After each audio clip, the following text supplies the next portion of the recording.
Ya baik, tadi kami tampilkan aspirasi dan juga mungkin keinginan, harapan dari warga Banten untuk Bu Erin dan juga Pak Ade. Silakan. Pertama soal sekolah ya kan, itu banyak sekali soal pendidikan, terutama PR-nya kemarin itu ada zonasi yang menyulitkan mungkin sebagian siswa untuk melanjutkan pendidikan. Bagaimana rencana Ibu? Ya, ini terutama di wilayah Tangerang Raya ya, Tangerang Raya dan juga wilayah Serang, kekurangan sekolah. Dan dengan PPDB zonasi ini pun juga menjadi masalah karena saya tahu persis Mbak Afi juga kan orang Tangsel kan juga dulu bisa sekolah di Jakarta. Hari ini kan udah nggak boleh sama sekali. Apalagi tadi kan Pondok Cabai itu berdekatan sekali dengan Jakarta. Tapi yang pasti konsep yang ingin saya lakukan dan Pak Jade adalah membangun SMA SMK negeri baru. Menambah ruang kelas tapi dengan catatan tidak boleh mematikan sekolah swasta. Karena sekolah swasta juga punya peran. Dan pengalaman saya di Tangsel, bangun sekolah tuh butuh waktu 2 tahun. Menambah ruang kelas butuh waktu 1 tahun. Maka oleh karena itu kami ada konsep yang ketiga, yaitu subsidi beasiswa per siswa untuk biaya operasional sekolah. Yang sama standarnya dengan sekolah negeri. Yang penting putra-putrinya di sekolah di mana silahkan pilih. Mau madrasah aliyah negeri, madrasah aliyah swasta, mau SMA, SMK swasta. Yang penting tercatat masuk ke dalam kartu keluarga. Bahkan kita kan sebenarnya ada kartu identitas anak ya Pak Jade ya. Itu akan menjadi pendataan yang untuk kita berikan nanti subsidinya. Subsidi ke sekolahannya masing-masing sehingga ada minimal mengurangi pembiayaan bagi putra-putri Banten yang terpaksa bersekolah di sekolah swasta. Ini pun juga sebagai dorongan agar ada kualitas pendidikan yang baik. Karena tadi yang disampaikan sekaligus juga untuk menjawab penciptaan lapangan kerja. Kami menemukan Banten ini kan alhamdulillah walaupun sudah turun ya, sudah turun penganggurannya dari 10 menjadi 7%, tapi masih tertinggi se-Banten dan paling banyak ada di Kabupaten Tangerang. Nah ini menjadi PR karena ternyata salah satunya adalah SMA kejuruan tidak sesuai dengan apa yang dibutuhkan lapangan kerja. Saya sendiri waktu turun pernah di setengah sawah ada sekolah menengah kejuruan, jurusan pertaniannya cuma sedikit, tapi jurusan administrasi perusahaannya sampai 2 kelas. Padahal di situ jauh dari pabrik, dari perusahaan, bisa dibayangkan yang diterima berapa, yang udah mau nganggur berapa. Nah ini PR saya dan juga Pak Jade bagaimana link and match itu terjadi. Sekolah vokasi dan juga tentunya balai latihan kerja yang ada, dus training mobile unit, ataupun kita mendorong perusahaan-perusahaan untuk bisa melakukan training center. Tapi yang paling penting itu semuanya juga transparansi dan keterbukaan dari perusahaan-perusahaan yang ada di Provinsi Banten. Karena kami juga menemukan di lapangan adanya percaloan ya Pak Ade ya, sehingga akhirnya orang mau masuk kerjanya mesti bayar. Nah ini kan bagaimana kita, dan saya bersyukur alhamdulillah ternyata provinsi punya kewenangan yaitu dalam rangka pengawasan ketenaga kerjaan. Sehingga kita akan melakukan yang pertama dan paling utama nanti insya Allah saya dan Pak Jade, yaitu reformasi Dinas Tenaga Kerja.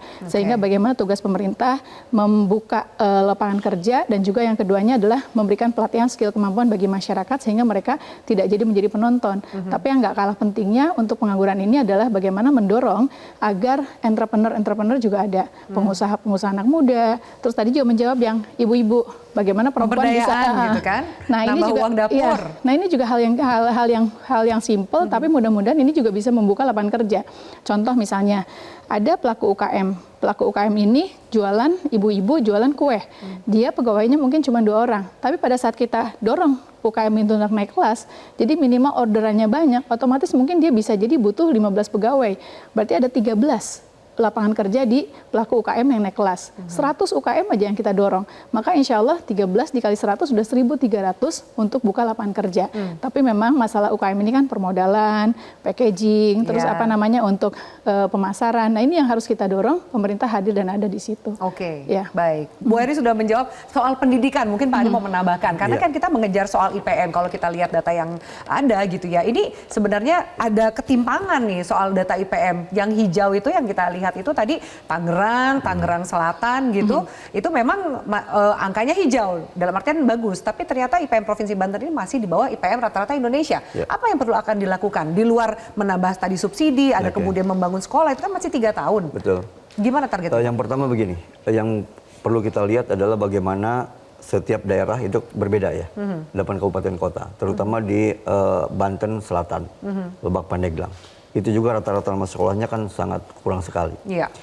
Itu kaitannya dengan berbagai macam sektor, termasuk bagaimana soal infrastruktur, itu juga berpengaruh.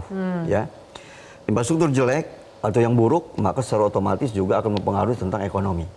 Ketika misalkan di sana daerah pertanian, ke lahan pertanian yang nggak ada jalan, ke desanya nggak ada jalan, secara otomatis nanti tidak terakses. Pendidikan, ketika rakyat menanam singkong, nanam jagung segala macam nggak bisa dijual. Kenapa? Karena murah, rugi mereka nanam.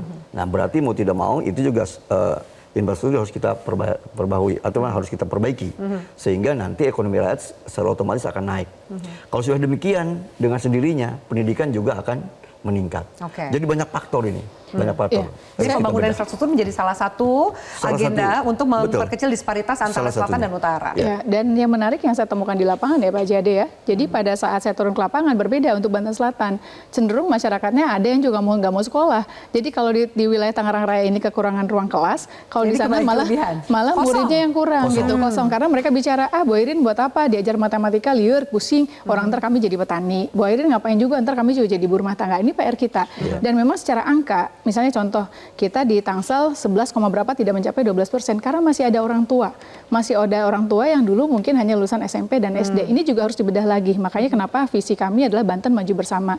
Jadi jangan pernah bangga dengan angka di tingkat provinsi, tapi bagaimana kita langsung membreakdown lagi di 4 kabupaten kota. Yang harus kita fokus terutama adalah anak putus sekolah. Ini juga penting. Jangan sampai banyak lagi anak putus sekolah. Kalau yang udah orang tua kan udah susah.